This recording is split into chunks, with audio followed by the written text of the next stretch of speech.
Okay, ఏంటి liquor స్కామ్కి సంబంధించి మీ దగ్గర ఉన్న అప్డేట్స్ ఏంటి? 41 బిగ్ బాసే అంటున్నారు, రేపు ఈయన అరెస్ట్ చేయబోతున్నారట, నిజమా? రమ గారు, గుడ్ ఈవినింగ్. 99 టీవీ వీక్షకులకి, ప్యానెల్లో ఉన్న సభ్యులకి, మీకు అందరికీ శుభ సాయంకాలం. రమ గారు, ఈ లిక్కర్ స్కామ్ నుంచి వస్తే దాదాపు ఈ మన 50 రోజులు జైల్లో ఉన్నటువంటి ఇప్పటి ముఖ్యమంత్రి గారు 1.5 సంవత్సరం నుంచి తప్పు దొరికించుకొని ఏ విధంగా జగన్మోహన్ రెడ్డి గారిని లోపలేయాలని ఆలోచిస్తున్నారు.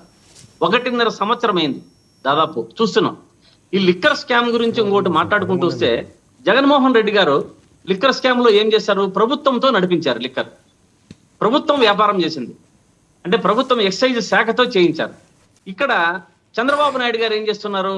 కార్యకర్తలకి, నాయకులకి ఇస్తున్నారు. అంటే ఎక్కడ తప్పు జరిగే అవకాశాలు ఎట్లుంటాయి అనేది ఒకసారి ప్రజలకందరికీ కూడా తెలుసు, ఆలోచిస్తున్నారు.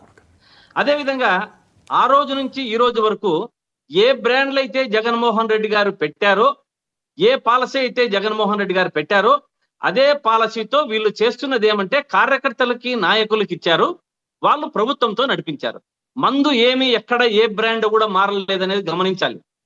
అప్పుడైతే గగ్గోలు పెట్టారు, జగన్మోహన్ రెడ్డి గారు లిక్కర్ నాటు సారా అమ్మిస్తున్నాడు, లేదంటే చీప్ లిక్కర్ అమ్మిస్తున్నారు అని. ఇప్పుడు అమ్ముతా ఉండేది కూడా సేమ్ అదే, వేరేదేం ఎక్కడ బ్రాండ్ చేంజ్ కాలేదు. కాకపోతే ఇక్కడ కార్యకర్తలకు, నాయకులకు ఇచ్చారు. అక్కడ జగన్మోహన్ రెడ్డి గారు ప్రభుత్వంతో నడిపించి ప్రభుత్వానికి ఆదాయం తెప్పించారు. అంటే ఎక్కడ మనము మామూలుగా చంద్రబాబు నాయుడు గారు చెప్తుంటారు, నేను సంపద సృష్టిస్తా అని. ఇక్కడ సంపద సృష్టి లేదు. ఈ ఎక్సైజ్ శాఖతో జగన్మోహన్ రెడ్డి గారు సంపద సృష్టించి దాన్ని ప్రజా సంక్షేమాల కోసం వాడారు. ఇక్కడ చంద్రబాబు నాయుడు గారు కార్యకర్తలకు, నాయకుల కోసం వాడారు. ఇదే జగన్మోహన్ రెడ్డి చేసి ఉండింటే, నాయకులకు, కార్యకర్తలకు ఇచ్చి ఉండింటే, ఇప్పుడు ఎలక్షన్స్ లో ఇంకొక రకంగా వేరే విధంగా ఉండేది. అది జగన్మోహన్ రెడ్డి గారు చేసిన తప్పు. కానీ ఈ ఎన్నికల మేనిఫెస్టోల్లో కూడా ఎప్పుడు కూడా ఎన్నికల మేనిఫెస్టోల్లో నాకు తెలిసి ఈ అరెస్ట్ల అంశం అనేది ఒకటి పెట్టింటే బాగుండేది.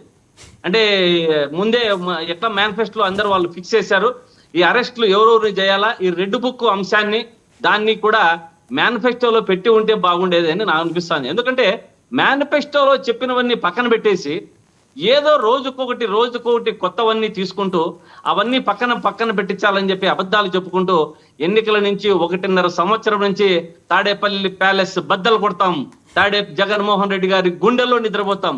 ఎదిగా జగన్మోహన్ రెడ్డి గారు మీ గుండెలో నిద్రపోతున్నారు, గుర్తుపెట్టుకోవాలి. జగన్మోహన్ రెడ్డి గారు వచ్చే జనాలకి, వారు పోయే పరామర్శలకు పోతుంటే ఆ జనాన్ని చూసి కూటమి ప్రభుత్వంలో ఉన్న నాయకులకి గుండెల్లో దడ పుడతా ఉంది. అది తెలుసుకోకుండా ఊరికే వీళ్ళు జగన్మోహన్ రెడ్డి గారిని లోపలేస్తాం, మిథున్ రెడ్డి గారు ఇంకా దొరికారు, చట్టము తన పని తాను చేసుకొని పోతుంది, విచారిస్తా ఉన్నారు. ఏం జరుగుతుందో చూద్దాం. మీరు 1.5 సంవత్సరం నుంచి లోపల వేస్తూనే వస్తున్నారు అందరినీ. ఈ రోజు కూడా అదే జరుగుతుంది కార్యక్రమం. కాబట్టి వర్మ గారు, ఇటువంటివన్నీ కూడా ఊరికే మనకు మాటలు చెప్పుకోవడానికి, వీళ్ళు ప్రజలను మభ్య పెట్టడానికి బాగుంటాయి. కానీ ఇవి నిజాలు కావనేది ప్రజలకు తెలుసు, ప్రభుత్వానికి తెలుసు. కానీ ప్రభుత్వము కక్ష సాధింపు చర్యగా ఏదో వారిని 50 రోజులు లోపల పెట్టారు, ఏదో రకంగా జగన్మోహన్ రెడ్డి గారిని లోపల పెట్టాలా అనేది అదొకటి అంశాన్ని తీసుకున్నారు. నాకైతే ఇంక 2 రోజులు ఉన్నాక తెలిస్తే ఎవరైతే జగన్మోహన్ రెడ్డి గారికి ఓటు వేసిన ప్రతి ఒక్కరిని కూడా లోపల వేయాలని ఆలోచిస్తున్నారు అని